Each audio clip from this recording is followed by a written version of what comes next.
Friends, मैं हूं राम प्रवेश और आप देख रहे हैं यूट्यूब चैनल राम क्लासेज, जिसमें हम आज आप लोगों को बताने जा रहे हैं प्रोनाउन, जिसका मतलब होता है सर्वनाम।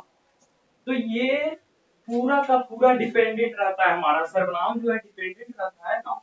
तो जिन बच्चों ने अभी तक मेरा नाउन का क्लास नहीं देखा हो, डिस्क्रिप्शन में लिंक दिया होगा, वहां से जाकर के आप देख सकते हैं। तो आज हम सीखने वाले हैं प्रोनाउन, सर्वनाम। तो आखिर जैसे ही हम प्रोनाउन की बात करें तो सबसे पहले आपके मन में ये ख्याल आता होगा कि सर आखिर ये प्रोनाउन है क्या। तो मेरे प्यारे बच्चों, घबराना नहीं है, आप मेरे साथ एंड तक बने रहे। हम पूरा का पूरा कॉन्सेप्ट आज आपको बताने वाले हैं प्रोनाउन का पूरा कॉन्सेप्ट, उसका यूज और उसके टाइप्स के बारे में। तो चलिए हम वीडियो को आगे बढ़ाते हैं। तो सबसे पहले हम जब देखते हैं कि ये प्रोनाउन, आखिर ये प्रोनाउन है क्या। तो प्रोनाउन का मतलब होता है सर्वनाम। तो सर्वनाम, अब एक क्वेश्चन बन गया होगा आपके मन में कि सर ये प्रोनाउन क्या है। तो मेरे प्यारे बच्चों, इसका डेफिनेशन आप देखोगे तो कहा जाता है a pronoun is the word which is used in place of noun.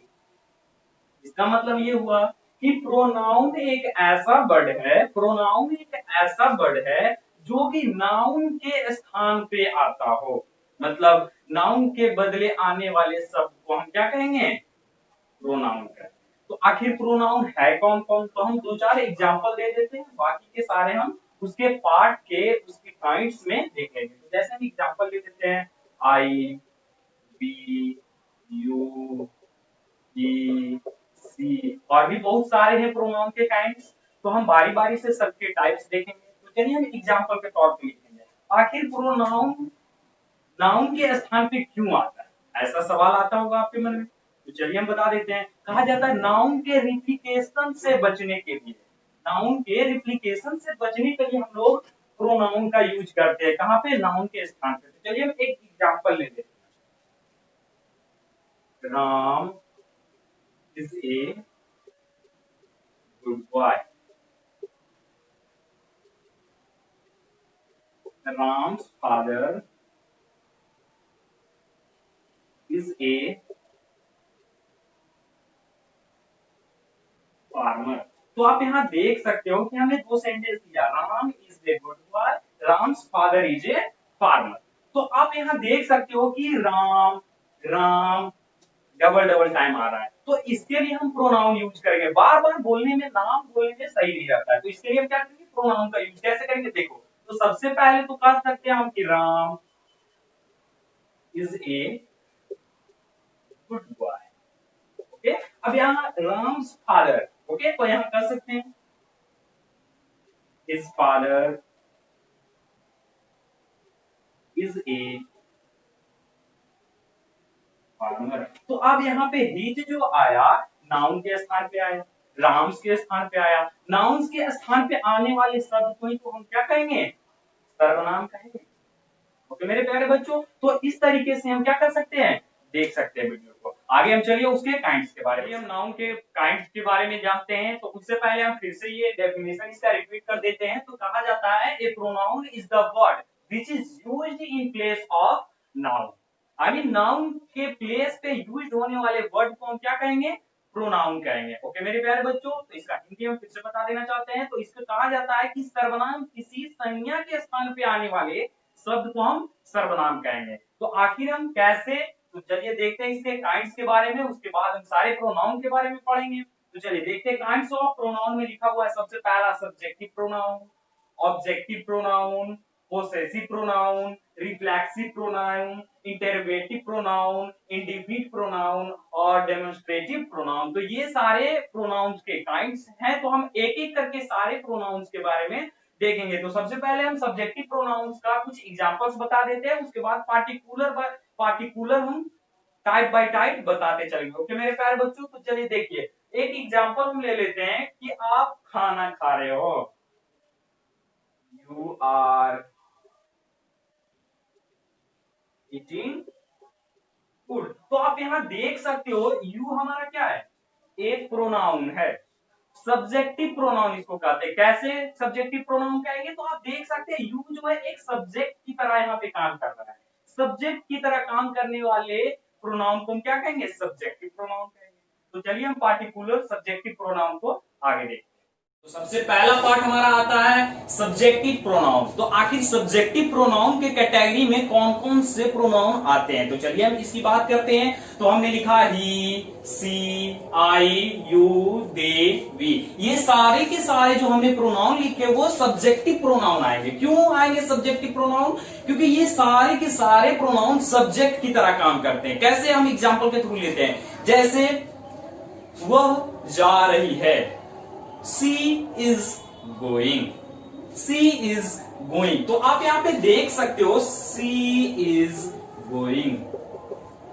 तो she वह जा रही है, तो she एक सब्जेक्ट की तरह काम कर रहा है, तो इसीलिए हम इसको क्या कहेंगे? सब्जेक्टिव प्रोनाउन कहेंगे। अब क्या कर सकते हैं? बहुत सारे लोग घर जा रहे हैं, तो वे घर जा रहे हैं, वे घर जा रहे हैं।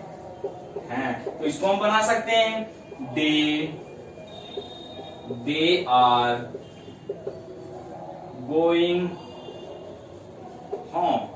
ओके मेरे प्यारे बच्चों, दे आर गोइंग होम। अब आप सोच रहे होगे सर टू नहीं लगा है। तो मेरे प्यारे बच्चों प्रीपोजिशन का क्लास आप देख लेना, होम के पहले टू का प्रयोग हम नहीं करेंगे। ओके मेरे प्यारे बच्चों, चलिए देख लेते हैं। तो यहाँ पे दे, वे, बहुत सारे लोग जा रहे हैं, उसके लिए हमने प्रोनाउन क्या यूज किया? दे।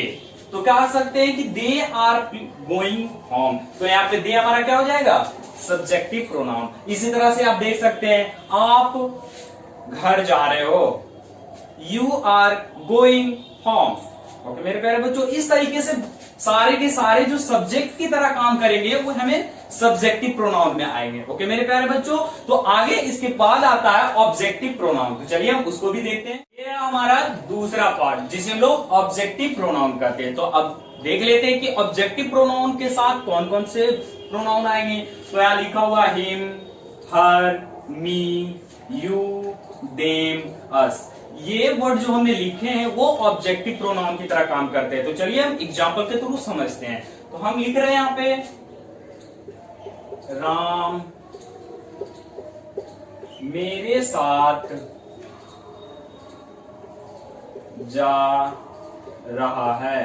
तो यहाँ पे आप देख सकते हो मेरे साथ। तो मेरे साथ क्या ऑब्जेक्ट की तरह काम कर रहे हैं। हम क्या कर रहे हैं? एक ऑब्जेक्ट की तरह काम कर रहे हैं। यहाँ पे राम क्या कर रहा है? मेरे साथ जा रहा है। राम तो प्रॉपरली क्या है? सब्जेक्ट की तरह काम कर रहा है, लेकिन मेरे साथ वहां पे हम भी हैं, तो हम क्या कर रहे हैं? एक ऑब्जेक्ट की तरह काम कर रहे हैं। तो यहाँ पे हम आई तो यूज नहीं कर सकते हैं क्योंकि मैं तो हूं नहीं वहां पे, बस ऑब्जेक्ट की तरह काम कर रहे हैं। तो यहाँ पे हम क्या यूज करेंगे? मी का यूज करेंगे। कैसे? तो देखिए Ram is going with me. यहां पे आप देख सकते हो कि मी का हमने यूज किया है, तो ये क्या ऑब्जेक्ट की तरह काम कर रहा है। तो यहाँ पे आई का ऑब्जेक्टिव प्रोनाउन हम क्या बनाएंगे? मी बनाएंगे। तो इस तरीके से ऑब्जेक्ट की तरह काम करने वाले जो भी वर्ड आएंगे उसे हम क्या कहेंगे? ऑब्जेक्टिव प्रोनाउन कहेंगे। तो चलिए हम और एग्जाम्पल देखते हैं। मोहन मेरे साथ था,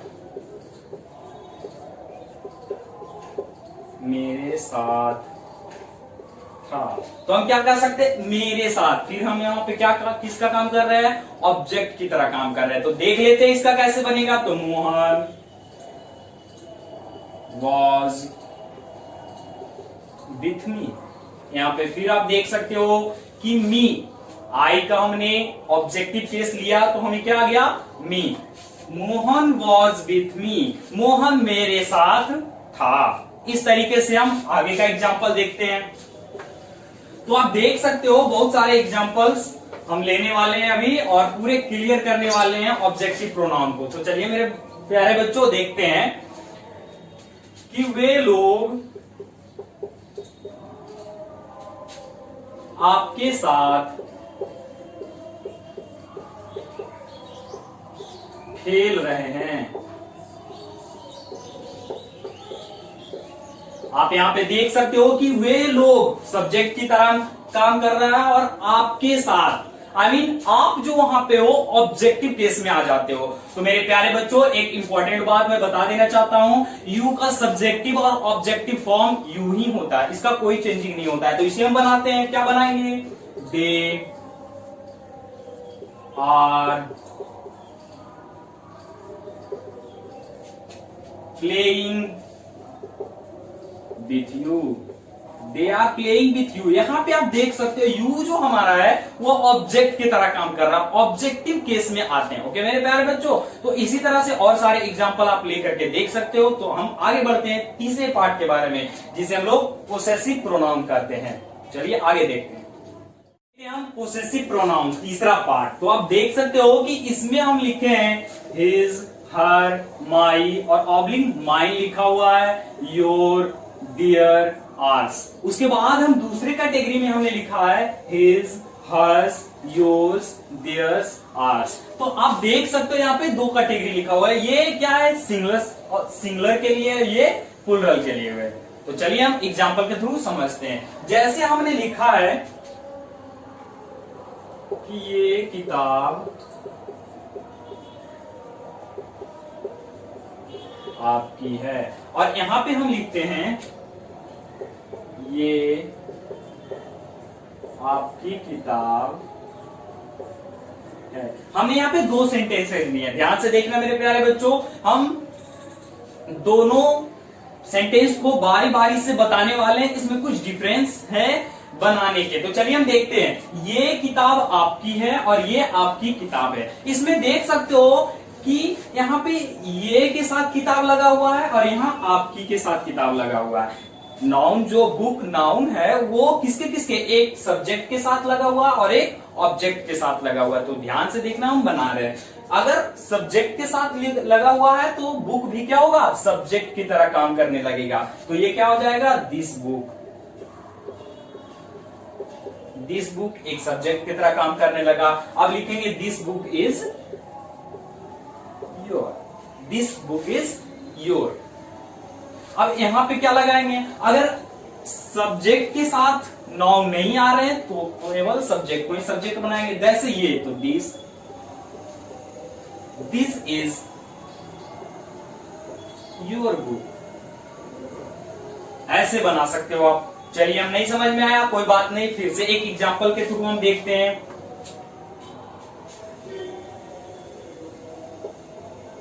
ये कलम मेरा है, और फिर यहां लिखते हैं ये मेरा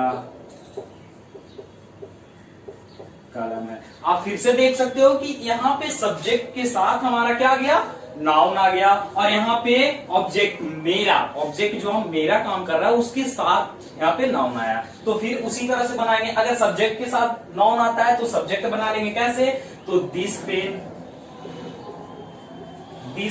is mine, this pen is mine. अब यहां पे क्या बनाएंगे, माइन का यूज हम तब करेंगे जब मेरे के पहले नाउन आए। आई मीन सब्जेक्ट के साथ अगर कोई नाउन जुड़ा हुआ है तो यहां पे इस कैटेगरी में बनेगा, अगर सब्जेक्ट के साथ नहीं जुड़ा हुआ है तो आगे हम बनाते हैं ये this is my pen.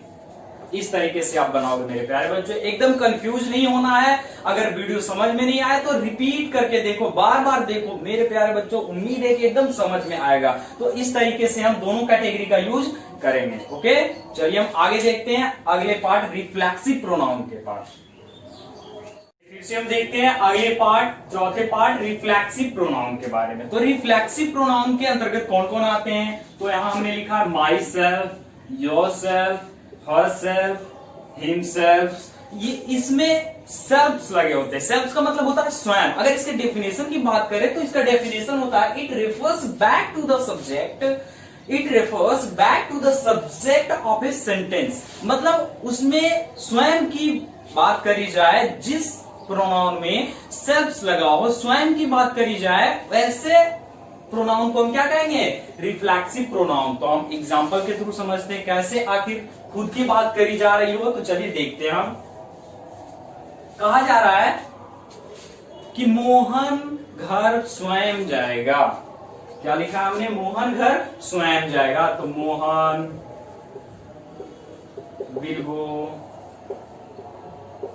will go home himself। इसका मतलब हुआ Mohan will go home himself। Mohan घर स्वयं जाएगा, उसे कोई छोड़ने वाले नहीं जाएगा, वो स्वयं चला जाएगा। तो इसमें क्या कर रहा है, सब्जेक्ट की खुद की बात हो रही है, यहाँ पे खुद की बात हो रही है। ओके मेरे प्यारे बच्चों, जैसे कि हम अगला सेंटेंसेस लेते हैं,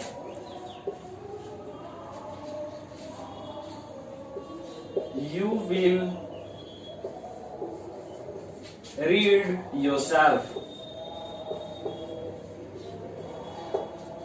यू विल रीड योरसेल्फ, तुम स्वयं पढ़ोगे। आई मीन तुम स्वयं पढ़ोगे। क्या कर रहा है, सब्जेक्ट के स्वयं के बारे में, खुद के बारे में बताया जा रहा है कि उसे कोई नहीं पढ़ाएगा, उसे स्वयं पढ़ना पड़ेगा। आई मीन उसके सेल्फ के बारे में कर रहे हैं, सेल्फ मतलब स्वयं के बारे में कर रहा है। इसी में किसी भी और पार्टिकुलर सब्जेक्ट की बात नहीं करी जा रही है, तो इसमें केवल और केवल सब्जेक्ट के हिमसेल्फ की बात करी जा रही है, सेल्फ की बात करी जा रही है, स्वयं की, जिसमें सब्जेक्ट स्वयं पे डिपेंडेंट रहता है। ओके मेरे प्यारे बच्चों, तो चलिए हम इसी तरह से अगले पार्ट को देखते हैं, जो होता है इंटेरोगेटिव प्रोनाउन। देखते हैं प्रोनाउन के अगले पार्ट, इंटेरोगेटिव प्रोनाउन के बारे में। तो इसके अंतर्गत हमने लिया व्हाट, व्हिच, whom, who। तो आखिर इसके डेफिनेशन की तरफ देखें तो हमें एक बात पता चलता है कि इसका यूज हम केवल क्वेश्चन पूछने के लिए करते हैं, और जिसका आंसर एक नाउन या तो प्रोनाउन होता है। जैसे कि हम देखते हैं डेफिनेशन लिखा हुआ है, an interrogative pronoun is used to ask a question, the answer of which is definitely to be a noun or pronoun। इसलिए कह रहा है, डेफिनेशन के आधार पे कहा जा रहा है कि इंटेरोगेटिव प्रोनाउन वैसा वर्ड है जो कि एक क्वेश्चन पूछने के लिए यूज किया जाता है, और उसका आंसर निश्चित रूप से एक नाउन या तो एक प्रोनाउन होगा। जैसे हम क्वेश्चन ले लेते हैं कि व्हाट इज योर नेम,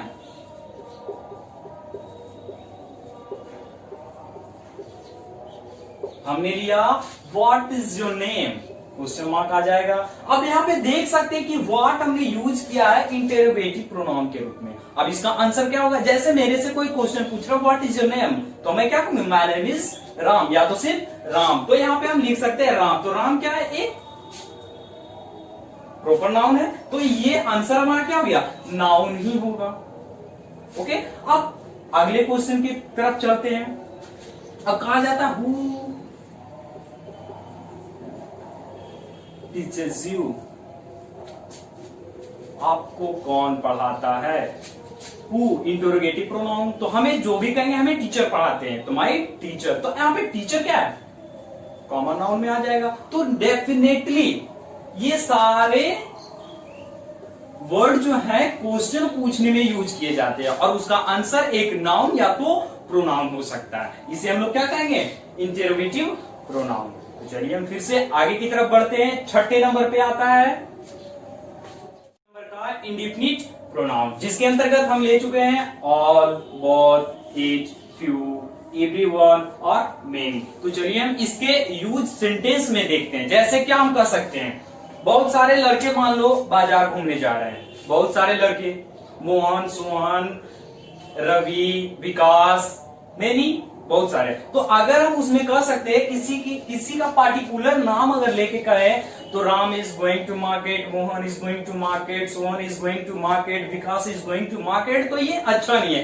इसके लिए हम क्या कर सकते हैं, ऑल लगा देंगे, all are going to market. I mean सारे के सारे कहां जा रहे हैं, बाजार जा रहे हैं। तो हमने ऑल का यूज किया, तो ऑल वहां पे क्या हो जाएगा, इंडेफिनिट प्रोनाउन आ जाएगा। ओके मेरे प्यारे बच्चों, जैसे क्लास में 4 बच्चे हैं, मोहन, सोहन, रवि और विकास, तो हम क्या कह सकते हैं, अगर हमें सबसे बहुत ज्यादा लगा होगा, सबसे बहुत ज्यादा प्यार है, तो क्या कह सकते हैं, I love Mohan, I love Sohan, I love Vikas, I love Mohan. तो इस तरीके से अगर हम कहें तो कहना ठीक नहीं होगा, तो हम क्या कह सकते हैं, आई लव ईच। यहाँ पे क्या करेंगे, ईच का प्रयोग करेंगे, तो हो जाएगा प्रत्येक। ठीक है, अब देखते हैं अगला सेंटेंस, बोथ। जैसे मोहन और सोहन, तो क्या कर सकते हैं, मोहन और सोहन खेल रहा है। क्या कर सकते हैं, मोहन एंड सोहन। तो इस पे मोहन और सोहन ना लगा करके हम ये कह सकते हैं बोथ आर प्लेइंग। क्या कह सकते हैं, बोथ आर प्लेइंग, दोनों खेल रहे हैं। अगर आप नाम से भी बनाते तो कोई दिक्कत नहीं है। अगर हम कहें इसी सेंटेंस को अगर ले लें कि मोहन और सोहन मेरे दोस्त हैं, तो हम ये भी कह सकते हैं Mohan and Sohan is my friend, या तो बोथ आर माई फ्रेंड। इस तरीके से हम क्या करेंगे, ये इंडिफिनिट प्रोनाउन के यूज करेंगे। ओके मेरे प्यारे बच्चों, तो चलिए हम आगे की ओर बढ़ते हैं और अगला देखते हैं डेमोन्स्ट्रेटिव प्रोनाउन। हमारे सातवीं पार्ट डेमोन्स्ट्रेटिव प्रोनाउन, इसके अंतर्गत हमने लिया है दिस, दैट, दोज, दीज, ये सारे के सारे डेमोन्स्ट्रेटिव प्रोनाउन में आएंगे। अगर इसके डेफिनेशन की तरफ देखें तो कहा जाता है ये सारे वर्ड नाउन को पॉइंट आउट करते हैं। कैसे, तो कह सकते हैं this is a pen. Pen क्या है, कॉमन नाउन। कॉमन नाउन को ये पॉइंट आउट कर रहा है कि ये पेन है। जैसे हम ले सकते हैं, तो यहाँ पे डेफिनेशन क्या रहा है, demonstrative noun point out a noun. I mean noun को पॉइंट आउट करने वाले सारे वर्ड क्या हो जाएंगे, डेमोन्स्ट्रेटिव प्रोनाउन हो जाएंगे। जैसे हम कैसे यूज कर सकते हैं, जैसे कह सकते हैं दिस इज ए बुक, तो आप कह सकते हो बुक क्या है, कॉमन नाउन है, और कॉमन नाउन को आइडेंटिफाई कर रहा है दिस, यह एकदम डेफिनेट बता रहा है कि यह बुक ही है। तो ये क्या कर रहा है, नाउन को पॉइंट आउट कर रहा है। चलिए हम फिर से देख लेते हैं, दैट इज ए काइट। तो काइट क्या है, पतंग, प्रॉपर नाउन आ गया। तो प्रॉपर नाउन को क्या, दैट एकदम आइडेंटिफाई कर रहा है, पॉइंट आउट कर रहा है कि ये काइट ही है। तो इस तरीके के जो भी सेंटेंस आप देखोगे, इसमें जो भी प्रोनाउन लगे हुए हैं उसे आप आसानी से आइडेंटिफाई कर सकते हो, देख सकते हो कि ये क्या आएंगे, डेमोन्स्ट्रेटिव प्रोनाउन आएंगे। ओके मेरे प्यारे बच्चों, तो ये थे आज के वीडियो लेक्चर। कैसे लगे आप लोग हमें कमेंट बॉक्स में जरूर बताएंगे, और ध्यान रहे कि जिन बच्चों ने अभी तक मेरा क्लास नाउन का नहीं देखा हो तो पहले उसे देख ले, उसके बाद इसे देखे तो बहुत ज्यादा बेटर समझ में आएगा। ओके मेरे प्यारे बच्चों।